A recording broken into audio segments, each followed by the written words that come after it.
Son las 12:35, bienvenidos a Noticias Caracol y gracias por preferirnos para estar bien informados. Las 6 objeciones que hizo el presidente Iván Duque a la ley estatutaria de la Justicia Especial para la Paz han generado toda una controversia nacional. El procurador, el fiscal, personalidades colombianas, partidos políticos y hasta gremios han tomado partido frente al tema. Para claridad de nuestros televidentes, vamos a explicar los reparos uno por uno con sus argumentos a favor y en contra. Y comenzamos con el artículo sobre la reparación a las víctimas.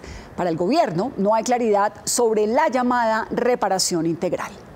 Nuestra revisión de la ley estatutaria. El artículo 7 que objetó el presidente Iván Duque habla de reparar integralmente a las víctimas, que son el centro del acuerdo final, aunque para el gobierno no es claro cómo se hará y por eso es inconveniente.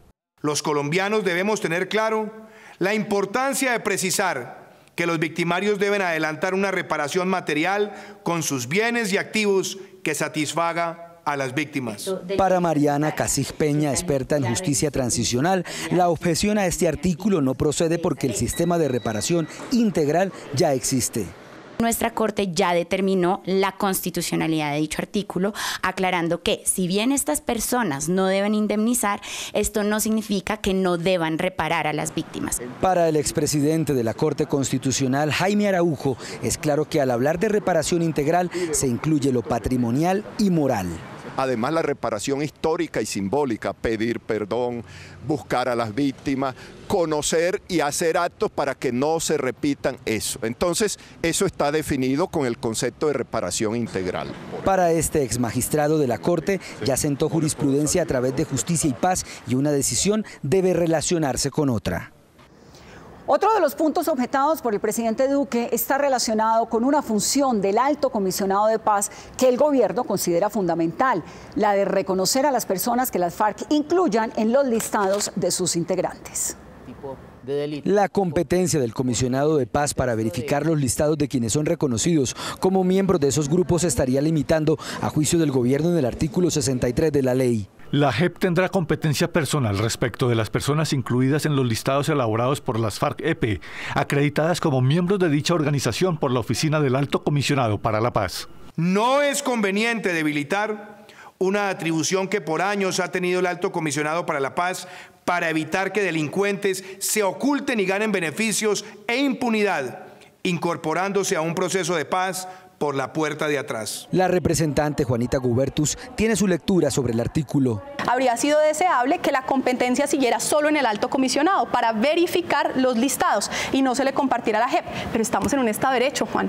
La Corte Constitucional debatió eso y dijo: la decisión final de competencia tiene que ser de la JEP. Otros además creen que el presidente se está extralimitando. Si la Corte decidió, como decidió definitivamente, se acabó el problema de constitucionalidad y también el problema de conveniencia. Se espera que esta misma tarde el gobierno presente las 6 objeciones al Congreso. Un punto más en las objeciones que hace el presidente a la ley estatutaria de la JEP es mantenerle a la Fiscalía la facultad para investigar a los procesados por ese tribunal, por la JEP. Este artículo, a juicio del presidente Duque, tendrá que ser modificado por el Congreso.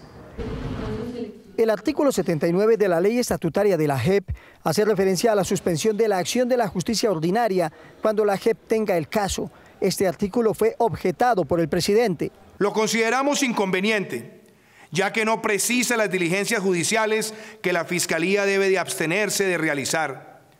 Esto genera una situación que perjudica los intereses de las víctimas y desperdicia valiosos recursos investigativos de autoridades con experiencia y capacidad. El exfiscal Mario Iguarán comparte la objeción del presidente y advierte que la tarea de la Fiscalía no se puede limitar, así la JEP tenga el proceso. Sustenta su tesis con ejemplos. Véase, por ejemplo, el caso de la masacre de Bojayá o la de los diputados del Valle del Cauca. Significaría que la Fiscalía tendría que suspender estas investigaciones creyendo que se van a adelantar en la JEP. Pero ¿quién garantiza que los miembros de la FARC van ante la JEP, reconocen su responsabilidad? Iguarán advierte que solo cuando el investigado por la JEP acepte su culpa, la Fiscalía debe hacerse a un lado. El juzgamiento y la sanción de delitos de lesa humanidad fue otro de los argumentos del presidente Duque para objetar 6 puntos de la ley estatutaria al advertir que tal y como está en esas normas podría generar impunidad. Otra objeción del presidente Duque a la ley estatutaria de la Justicia Especial para la Paz es el parágrafo 2 del artículo 19, que hace referencia a la renuncia de la acción penal frente a crímenes de lesa humanidad, como genocidio o crímenes de guerra. El Estado no puede renunciar a perseguir a los responsables de los delitos de lesa humanidad sin haber agotado todos los esfuerzos para encontrar la justicia y la verdad.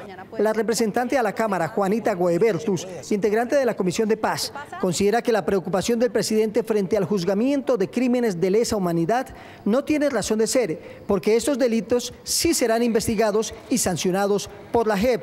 La JEP juzga a los máximos criminales de crímenes de lesa humanidad, crímenes de guerra, genocidio. Si reconocen su responsabilidad, si entregan bienes, si reparan, si esclarecen la verdad, 5 a 8 años de restricción efectiva de la libertad. Pero si no reconocen, si no dicen la verdad, si no entregan bienes, hasta 20 años de cárcel pura y dura. Esta objeción del presidente podría comenzar a ser discutida en los próximos días en el Senado para modificar la ley estatutaria de la JEP, como lo propone el presidente. Otro punto bastante delicado del acuerdo de paz tiene que ver con los procesos de extradición que tramita la Jurisdicción Especial para la Paz, y ahí es donde está otro de los reparos del presidente Duque a propósito de la potestad que se le daría a la JEP para realizar pruebas que determinen en qué fecha se cometió un delito, si antes o después de la firma de los acuerdos.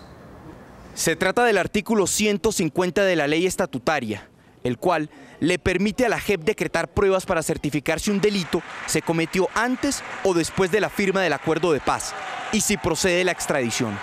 No precisa lo que ya fue dicho en la ley de procedimiento de la JEP cuando expresa que la sección de revisión del Tribunal de Paz no puede practicar pruebas. No hacer esa precisión afectaría gravemente la cooperación judicial de Colombia con otros países. Esta disposición, a juicio de constitucionalistas como Juan Manuel Charri, tendría incidencia sobre el proceso de extradición de Jesús Santrich. De ahí que, según él, la inconveniencia es pertinente. Lo que está diciendo el gobierno es inconveniente que en los trámites de extradición se tramiten pruebas. Nunca se ha hecho. Se pide la extradición, se verifica si el delito es extraditable, se dice si hay legalidad y se procede o no a conceder la extradición. Otra cosa piensa Juanita Goebertus, congresista y ex asesora del gobierno Santos. Señor presidente, la Corte Constitucional, sentencia C-080, ya le dijo, tiene que tener acceso a material probatorio. Nuevamente es otro de los puntos en los que el presidente no quiere acatar la decisión de la Corte Constitucional. Por ahora, la JEP mantiene la facultad para practicar esas pruebas, según la sentencia de la Corte Constitucional. El trámite de extradición comprende otro artículo que a juicio del gobierno también es inconveniente. Se trata del artículo 153, que según el presidente puede generar incentivos perversos para que terceros en el conflicto accedan a beneficios de la JEP frente a una eventual extradición. El análisis hecho por la Corte del artículo 153 aclara que otras personas, por ejemplo terceros, agentes del Estado o miembros de la fuerza pública sometidos a la JEP, no podrán ser extraditados hasta tanto proporcionen verdad total a las víctimas. Esto produce un incentivo perverso para el ingreso a la JEP de terceros bajo el ropaje de supuestos ofrecimientos de verdad. Esa ambigüedad puede ser utilizada para eludir responsabilidades ante la justicia de otros estados. Una objeción sin piso, según el exministro Yesid Reyes, quien aclara que la Corte lo único que está haciendo es garantizando el derecho a la verdad de las víctimas y que no suceda lo que en años pasados se presentó con los paramilitares. Lo que prevé este artículo de la ley estatutaria no hace nada distinto de recoger una jurisprudencia de la Corte Suprema de Justicia que dice que para garantizar los derechos de las víctimas, las personas deben primero responder por sus crímenes en Colombia y luego ser extraditadas para que respondan por delitos cometidos fuera de nuestra jurisdicción. En su sentencia, la Corte impuso el derecho a la verdad para las víctimas sobre las eventuales solicitudes de extradición.